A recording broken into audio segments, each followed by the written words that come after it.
a tremendous panel. Please give them a warm welcome.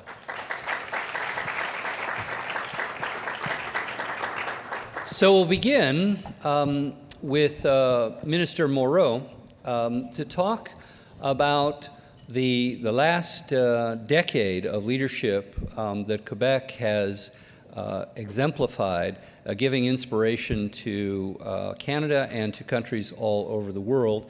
Then we'll talk about Ireland's leadership, and then we'll come home to California, and then we'll enter into what I hope will be a lively and interactive discussion.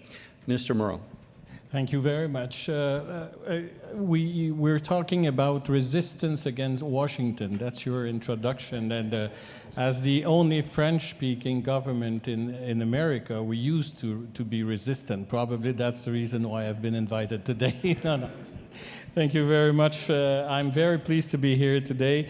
This morning, I had the opportunity to present Quebec 2030 energy policy and our transport electrification action plan.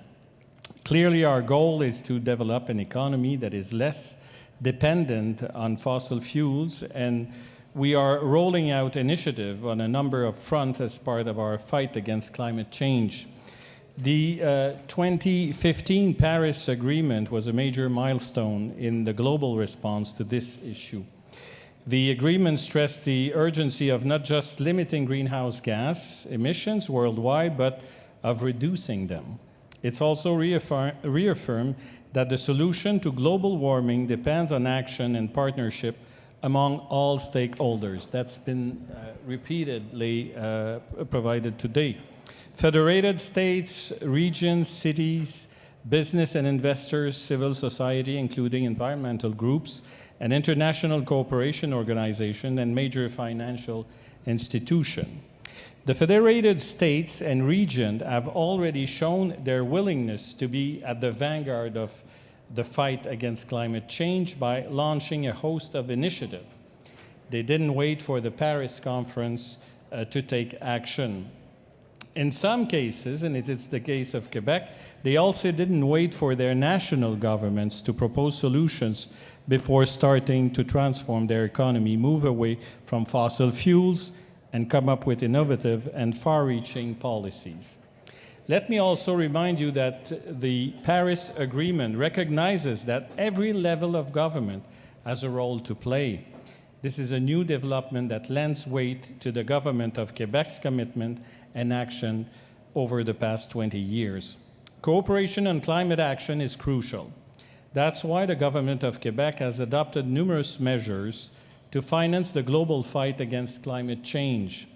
At COP21, Quebec Premier Philippe Couillard announced an international climate cooperation program. The goal of the program is to help reduce greenhouse gas emissions and support adaptation in the French-speaking countries that are the most vulnerable to the impacts of climate change. Quebec was also the first federated state to contribute to the Global Environment Facility's Least Developed Countries Fund. Like many other states, we are convinced that carbon pricing tools, and more specifically cap and trade system for greenhouse gas emission allowances, are a good way to reduce GHG emission and drive innovation. We must continue along that path so that other governments follow suit and take action. Quebec, along with its regional carbon market partner in the Western Climate Initiative, is a prime example that it can be done. The government of Quebec has made the fight against climate change a priority for more than 20 years now.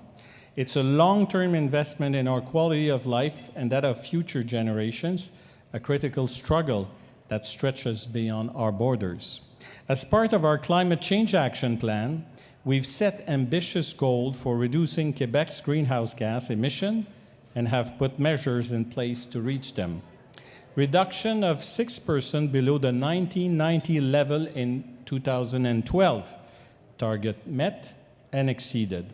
Reduction of 20% below the 1990 level by 2020, and reduction of 37.5% by 2030. We have also joined the Under 2 Coalition, an initiative launched by California and Länder Baden-Württemberg in Germany, which now has more than 200 government signatories and supporters, all committed to reducing their GHG emission by 80 to 95% below the 1990 levels by 2050. For us, the fight against climate change has become more than just a priority.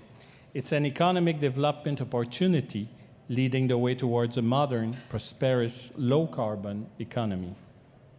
On the most effective tools, one of the most effective tools Quebec has for lowering GHG emission is the cap-and-trade system for greenhouse gas emission allowances. In 2014, Quebec linked its market to that of California under the Western Climate Initiative, thereby creating the biggest market in North America. Ontario, which is the most populated province of Canada, officially joined the carbon market on January 1st of this year. And Quebec is currently working with other provinces to bring them join our path. It's now recognized as one of the most powerful and rigorous carbon market in the world. It also earned an exemplary rating from the General Secretary of Organization for Economic Cooperation and Development. In all, 85% of Quebec's GHG emissions are covered by the Western Climate Initiative. This market ensures GHG emission will go down. That is number one objective. What's more, all of our auction revenue goes to Quebec Green Fund to support initiatives that help fight climate change, such as lowering greenhouse gas emission or adapting to the impact of climate change. Let me share just one of our many success stories. $2 million in financial aid was granted for a project to develop an entirely electric school bus called the E-Lion, and you have some of them here in California. Manufactured by Autobus Lion, now recently renamed Electric Lion Company, with help from partners like TM4 and B3CG Interconnect, the E-Lion is a telling example of how Quebec business use their talent and creativity to protect environment. Electric Lion buses operate in Quebec as well as Ontario, Alberta, New Brunswick, California here, Massachusetts, and the state of New York. 100% of our carbon market revenue helps fund Quebec's transition to a green, prosperous, and resilient economy. Today, the carbon market has generated over $2 billion in revenue, which has been invested in sustainable transportation, renewable energies, energy efficiency, energy conversion, transport electrification, green buildings, and adaptation to the impact of climate change.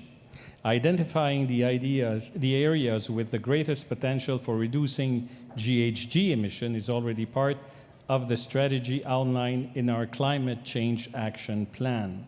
That's why Green Fund and the Climate Change Action Plan both provide strong support for the transport electrification sector. In conclusion, subnational states are going ahead with solutions for the future, and we want to see the same spirit of change and innovation in the irreversible international movement set off by the Paris Agreement. National and international initiatives like VerdExchange is an effective platform for collaboration. On behalf of Quebec government, I'd like to extend to its chair and founder, David Abel, our most sincere gratitude for its leadership and vision that will benefit future generations. His actions show that it certainly is possible to reduce our carbon footprint and that at the same time build a new economy, one that is green, prosperous, and innovative. And Quebec will continue these actions within our borders and beyond to support projects that combine economic prosperity, social acceptability, environmental protection, and energy innovation. And we're very proud to share our vision with you today. Thank you very much. Thank you so much.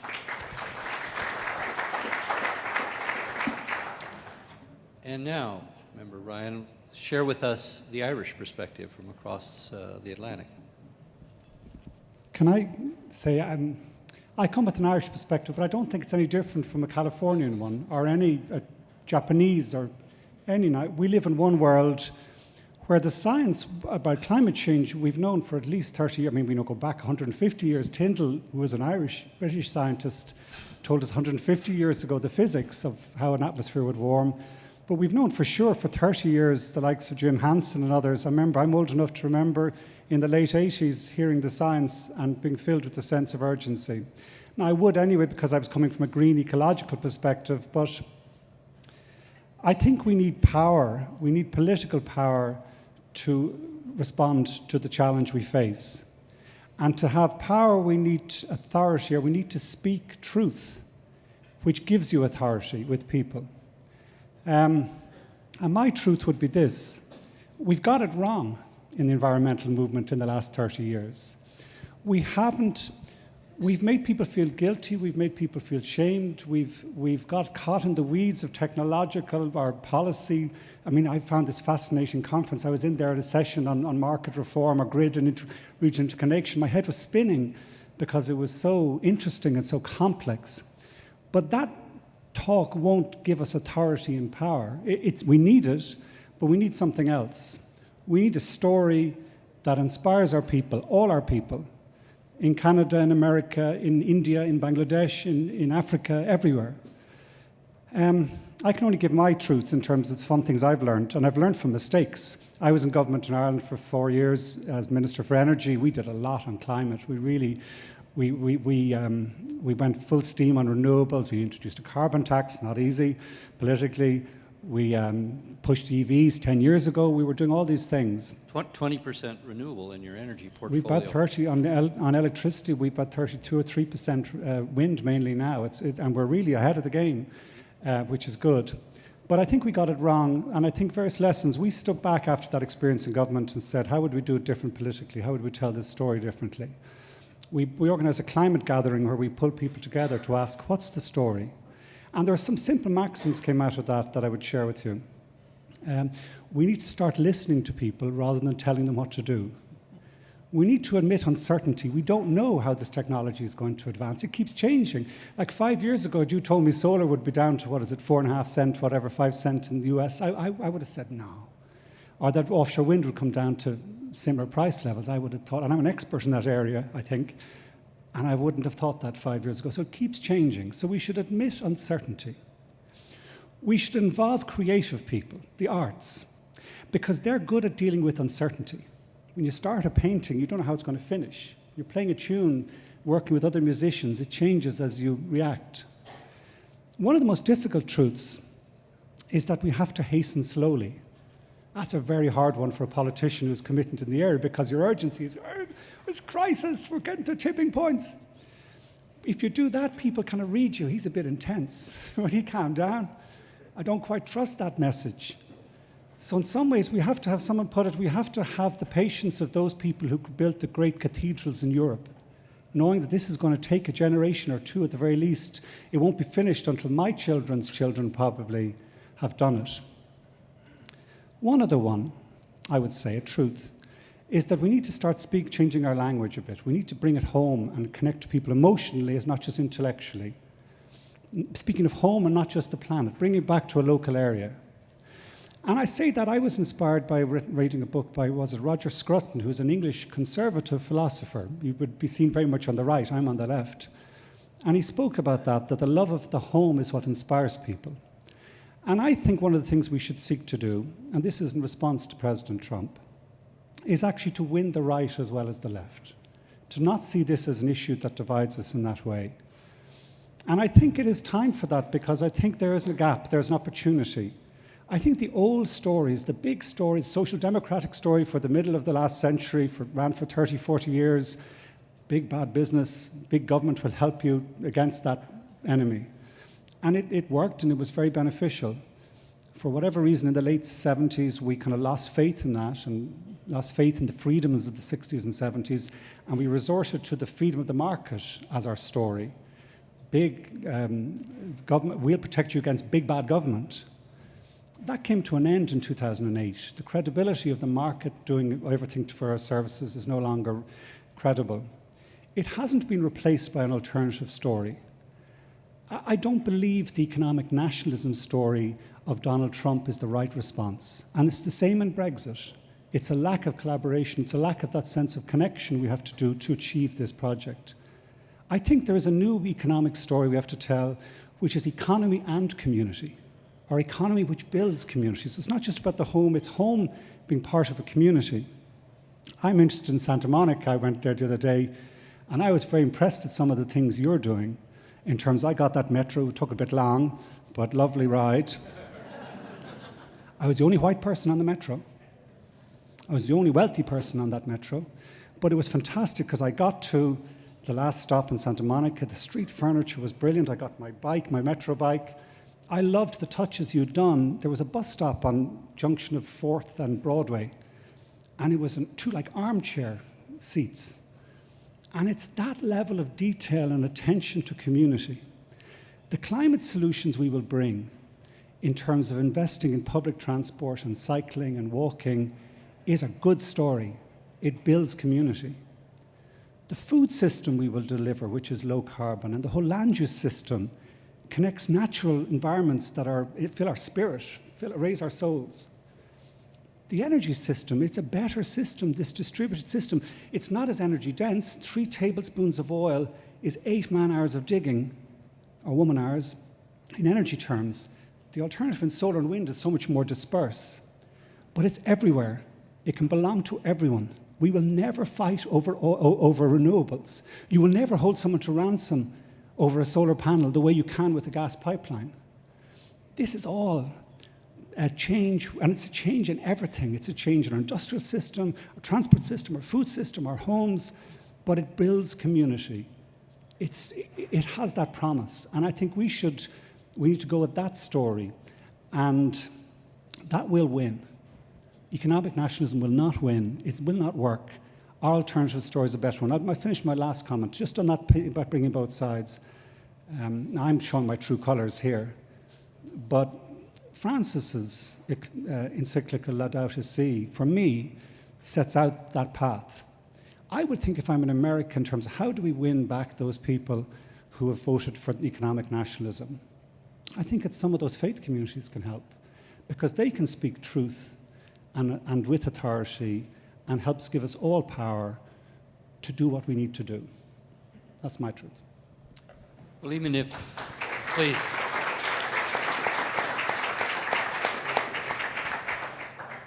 If things don't work out in politics in Ireland, we'd love to have you as our poet laureate here in California. Thank you for touching our hearts. Dean, the perspective from the home team. Sure. Well, first of all, thank you for having me. I'm standing in for Darrell Steinberg today, and as I was looking at the panel, I was told I was going to make some remarks about a couple hours ago, and I kept trying to make the connection. So a guy from Ireland, a guy from Quebec, and Darrell Steinberg. So I'm sitting here thinking about this, and it hit me, given the topic, that Paris was really never about, in some sense, large international cities and or countries making these very big driving types of decisions. It was really mostly about locals. And it made sense in my mind to have a Darrell Steinberg here, to have a Rick Cole guiding the discussion, to bringing us down to where carbon really matters, and that is at the community level. And if you think about it, anytime we're going to make significant change, it's going to happen at LA Sanitation. If we're dealing with methane and food waste, it's going to happen at LA Metro. If it's going to be driving buses down to battery run versus kind of what we're doing now, it's going to happen in Sacramento, where Darrell is now running the largest green city, I think, in the nation due to the Volkswagen settlement dollars. I mean, everything in some sense is local. Everything that drives this process in terms of success will be local. So I guess I should quote a little bit of Michelle Obama when she says, when they go high, we go local. I mean, it's pretty simple, right? And so in some sense, from the California Air Resources Board, I think what we have been able to do, due to outstanding leadership of a once-in-a-lifetime governor, our Governor Jerry Brown, was to take tools that have kind of been hanging out there Twice in a lifetime, Twice in a lifetime. That's right. depending on whose life. Well, when they say two times, the first time is wishful thinking, and the next time is experience. So I think in some sense we are very fortunate to have this rendition of a governor that really, I think, kind of looks at this issue beyond the Under 2 coalition, pulling together all these great countries to kind of work on this. I still think that our governor gets the fact that most of the funds that are generated in our cap and trade system are really about making things available to our locals, and in some sense giving them the tools necessary to make sustainable change. So when I think of cap and trade, and I think, just hit it perfectly at the last speaker, it is about communities and it is about their uptake of these types of issues. And at the last panel I was watching during lunch, someone said, how are all these communities going to buy these ZEV cars? How are we going to get to 5 million cars by 2030? And it was a great question, but in some sense, it will happen at the local level. It will happen because funds are available in rebate programs. It'll be driven by the amount of local and general planning that will provide charging stations. It will happen because local governments, particularly counties and cities, will take these types of tools and make them their own. I think what the governor has done is really, in a very ingenious way, put pockets of money, whether it's cap and trade programs or bonds or PACE assessments, whatever program we've had in the state, the way we're really going to get the true change that I think Paris called for, and from the very beginning, was to get our locals engaged in some sense of movement. And whether that movement happened now, or as you remember, Kyoto, it was not like our country ran to that and signed up. I mean, it really was even the city of Los Angeles at that time, and our mayor, Antonio Villaraigosa, really kind of pushing on the edges and really pushing hard. He gave a great talk last night at the Japanese Consulate about reminding us that even in that environment, it was the locals that made these tremendous decisions moving forward.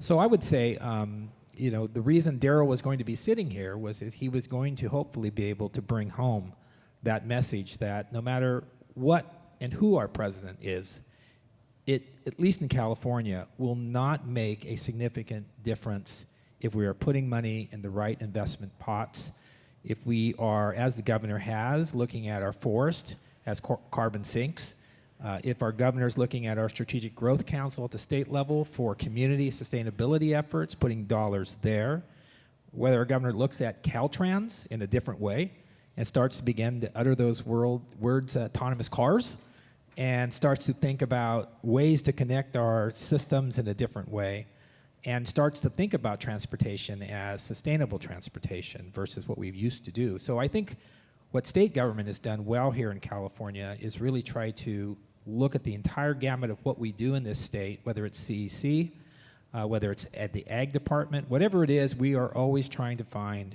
ways to eke out those last vestiges of carbon. And I should say also that one of the things that has not been lost in these debates is the air pollution side of this. It is sometimes, as in the race to GHGs, not sometimes looked as a co-benefit. And I think one of the great things about what California has done is truly make this a co-benefit type of discussion. Clearly, if we're moving GHGs to a lower state in this state and hopefully nationally and internationally, it won't mean much if those living around refineries' health isn't getting better. And so we've got to try to move in unison, both GHG, both on the, those things as NOx and SOx and PM and all those black carbon, all of those have to be part of a very, very vibrant short-term lived climate environment. Black carbon is huge. And I should make a plug for our governor's upcoming event where the Under 2 Coalition is coming to California, I believe, at the end of this year. And I think that in September is going to be a really, really good event because I think it's going to bring folks from the Under 2 Coalition to have a more vibrant discussion, hopefully, on the black carbon issue, which I think is an issue internationally and is the more important issue here in California, particularly in polluted areas. So very happy to be here, Rick, and I hope to engage a little more in the conversation. So moving in unison, as you just sounded the challenge, and recognizing that the head of climate change for the UN says, really, we have a 3-year window if we're going to not just blow by the under 2 milestone. That is 2 degrees centigrade increase in global average temperatures, which many consider to be a kind of a tipping point beyond which we really don't know how much the international climate will be destabilized, but clearly one that begins to have potentially catastrophic impacts. So, drawing upon all 3 of your comments, let's talk about the challenge that Eamon laid down, which is how do we move with tremendous urgency without leaving behind the political will that will be needed to sustain that urgency. And let me start with you, Pierre, because Quebec was out ahead of the rest of Canada. Not an easy place to be. But what did you learn from that now that the country has joined Quebec in taking this issue seriously? And what are the lessons for all of us of tempering our sense of urgency so we don't come across as zealots or alarmists, but still moves people with the sense of urgency that we all feel? Well, I think that the answer is partly because of the great willingness of our population, and in fact, because of our Canadian Constitution. Because in the Canadian Constitution, environment is a share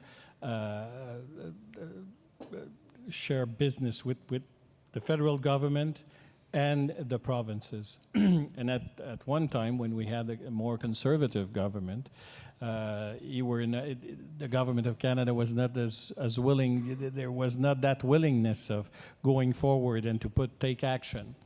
But since we have that possibility and we have the jurisdiction under the Constitution to go ahead, and we had the population behind the government, that's what explained why Quebec moved forward so rapidly. Now, with the last election at the federal level, it changed things, and the actual Canadian government joined the Paris Agreement as well. And I think that what we learn from that is that subnational government have to exercise their power fully, no matter what happened at the federal level. And you know, as a matter of fact, we're working very hard because we're a huge producer of hydroelectricity in Quebec, as you know. And we worked for many years with our neighbor provinces and states as well. And just this week, we had an agreement with Massachusetts to provide electricity over the next 20 years for 1 million people in Massachusetts. What we know is that pollution doesn't know borders, and when we provide our neighbors with electricity produced by hydroelectricity, by water, we provide them clean energy, and we contribute to help our neighbor helping ourselves, because we live in a very linked environment, and that is why, since we have the expertise, we want to continue to work with our neighbor. For instance, we have dispute over some Canadian provinces. Labrador, for instance, Terre-Neuve et Labrador, Newfoundland and Labrador. We have disagreement over the power that comes from the north, because we have agreement that has been negotiated long time ago, and Newfoundland and Labrador dispute over the price of the agreement.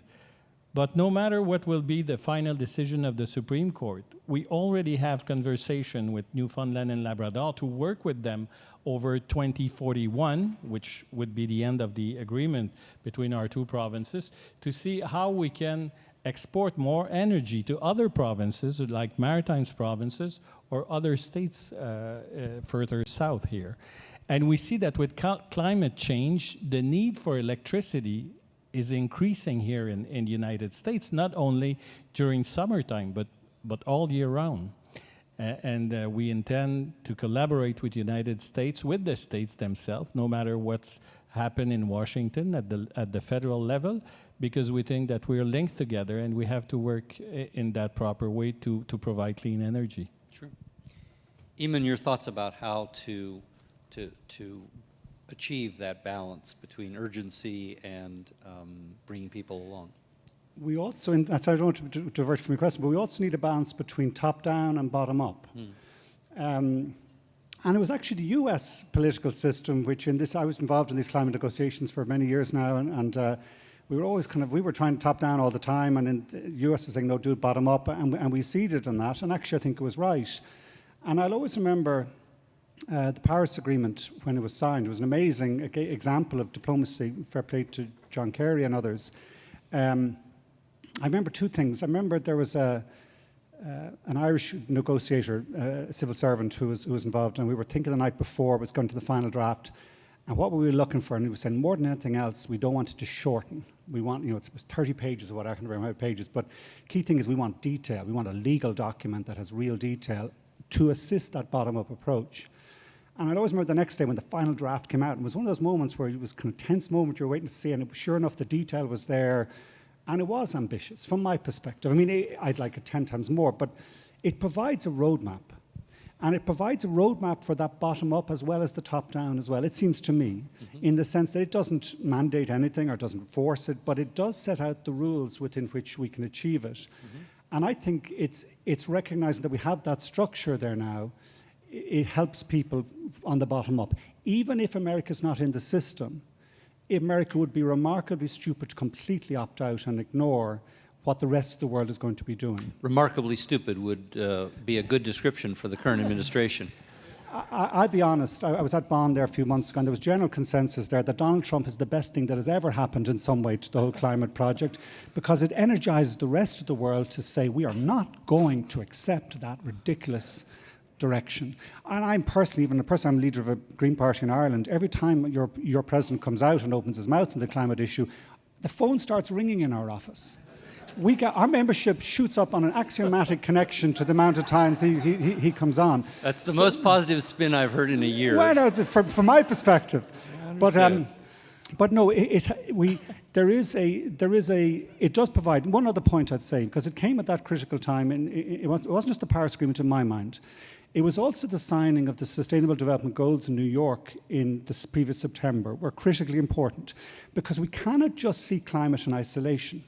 We have to bring not just social justice issues, but other environmental issues into the system. And I see it in my country, for example. We have a big biodiversity crisis we face, we have to address. And in our country, actually, a lot of our emissions are land use related. And in actually tackling the flooding problem we have, because we have too much rain because of climate, and the biodiversity, we actually can create natural environments that are good for storing carbon, good for protecting the biodiversity, and actually good economically too, when you look into it. Well, that's where I would like to shift the conversation, and I'm going to come back to you, Dean, which is when the president announced he was pulling out of Paris, there was intense lobbying on most of the business community against that. Obviously, the fossil fuel industry was on the other side. But we are at the Verde Exchange conference, and we're talking about the role of the private sector in all of this. How crucial is the role of the private sector in changing the conversation, in giving people hope that we're not going to shiver in the dark because of sacrifices we're making, that in fact life can be longer, richer, healthier, and more prosperous? You've just recently been quite outspoken about electric buses. So put that into the context of how we can enlist a much more robust support from the private sector, not only in solving the challenges, but in exerting some political will here. I would probably say what a difference almost a decade makes. When we first passed cap and trade in 2006, I remember being a more moderate Democrat on the floor and being very worried about the pollution issues in the Central Valley, and almost bombarded by business saying this is going to be the worst thing that ever happened. And then as I watched now as a member of the ARB, as the governor was daring to extend cap and trade, to watch the business interest now vested in a program that they have seen success in. The GDP's going up, emissions are going down, and they lived to survive this. And so I think their participation, beyond being innovative and trying to move the needle as the ARB sets these metrics and roles, is absolutely vital. I think at the end of the day, the innovations, whether it's air monitoring or whether it is in our vehicles, our heavy vehicles, our Proterra buses now that are running 1,000 miles per charge. I mean, these kinds of things are making believers of even more business folks as we moved along. Now, not sure how President Trump missed any of that, but it is pretty clear that the green jobs, the inertia, and the pace set by at least this governor here in this state has clearly moved the business community to one of allies. And I would say we will disagree on certain metrics and timing, but I don't think we're going to disagree and have not disagreed on trajectory of where this nation's going, particularly with the business community. So I think in some sense, their walk with California through this process has been quite an interesting path, and one I would have never guessed in 2006. Even though it's important to have business following the path, I don't think it would change a lot of things concerning the federal government in this country here, because we have the softwood lumber dilemma with the United States, between Canada and United States. And we know that in the United States, the private corporation agree with the fact that it's a bad idea to have that border problem as far as the softwood lumber is concerned. And so far, I think that the negotiation is going nowhere at the federal level, at least. But in Quebec, we have one opportunity. We have a very low possibility as far as oil and gas are concerned. We're not oil and gas producer. We have shale gas, but there is no acceptability. So the government is not going that way.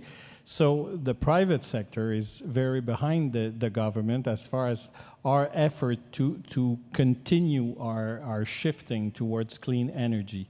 So I think it's a special situation, and you don't have this. It's very different in Western Canada, where you have big oil company that are making a lot of profit out of there. But in Quebec, we don't have that kind of situation. And we're fortunate enough to have the private sector behind the action of the government. I guess it's one of the reasons why over the last 20 years we've been so successful in implementing action towards clean energy.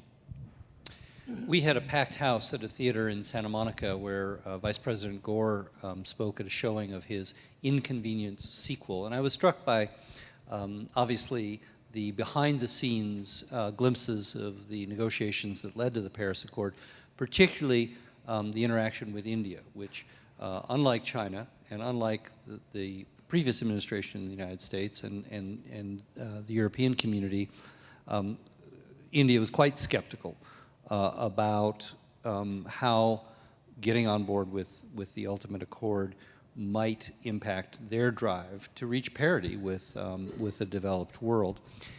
What about equity? How deep a challenge is that, and what are the experiences in California, Ireland, and in Quebec teach us about how we can, in terms of multiple benefits or shared benefits that you talked about, Dean, how we can make the equity divide less sharp rather than continue to exacerbate it, particularly because the impacts of climate change will fall most heavily on the most vulnerable populations on the planet.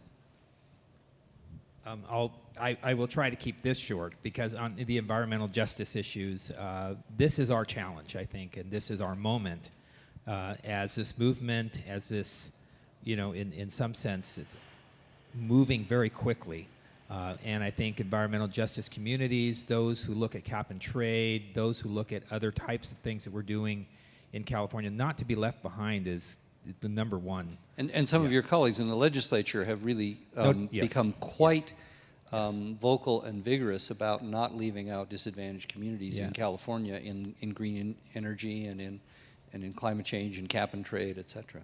Right. Let me just into that, Rick. If you look at from an environmental justice community movement within the legislature, it's been an outstanding 5-year run.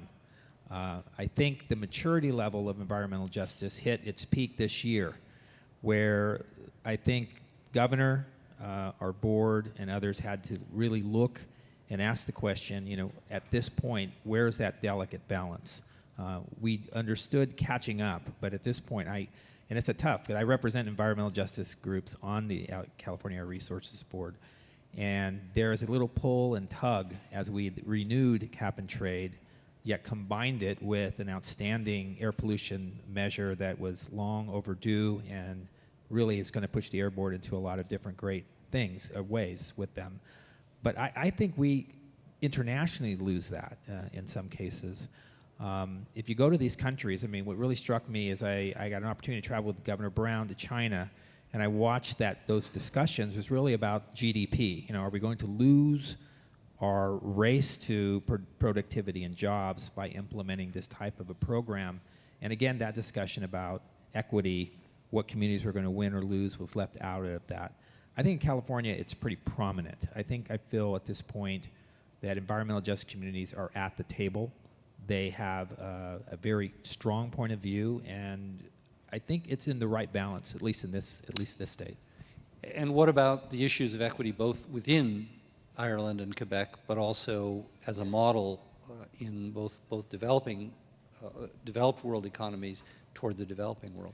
Can I just this is a particular area of this, there's a whole range of issues around the equity issue, but I'm from the city of Dublin, which is actually a sister city really of the Silicon Valley. We have Google, Facebook, Twitter, Apple, you name it, they're in Dublin. And we have equity issues around housing on that, in terms of how you have one economy that's doing incredibly well and how the rest of the economy, there's a speaker, I saw someone last night was saying they're going to look at that issue at this conference here. I'm really interested to hear what you're doing here to that, because that's an immediate equity issue.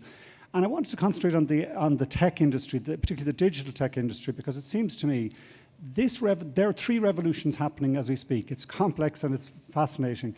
There's a digital revolution, there's a clean energy revolution, and there's a transport revolution. It's the latest. They're all happening together in the sense that the transport revolution is assisted by the digital one and will now be connected to the clean energy one as well. It's all coming together.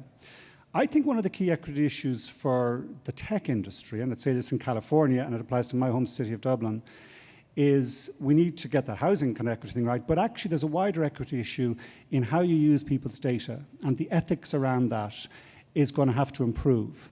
And I say that because to really make the leap we need to make, we're really going to have to aggregate data and have community of data usage and transport and home energy. And to make that really work, people have to be absolutely certain that this is in their interests, this is done in a really proper, thought-out way around privacy, around paying content creators, around how data is owned and shared and so on. And I think the industry here is starting to realize that they're in danger of losing public support for that. Mm-hmm. And I think that's an immediate equity issue for California and for my city, because we're an extension of California in effect. Well, if I can take inspiration from our guest from Quebec, I would say that this has been the pièce de résistance of the Verde Exchange Conference. That is, this is really speaking to the heart of why we're here. We're here to make the planet a better place and to make it a more prosperous place, to make it a more just place, as well as a more environmentally healthy place. So thank you to Eamon, to Pierre, and to Dean. Please pay tribute to a terrific conversation that will continue for the next day and a half.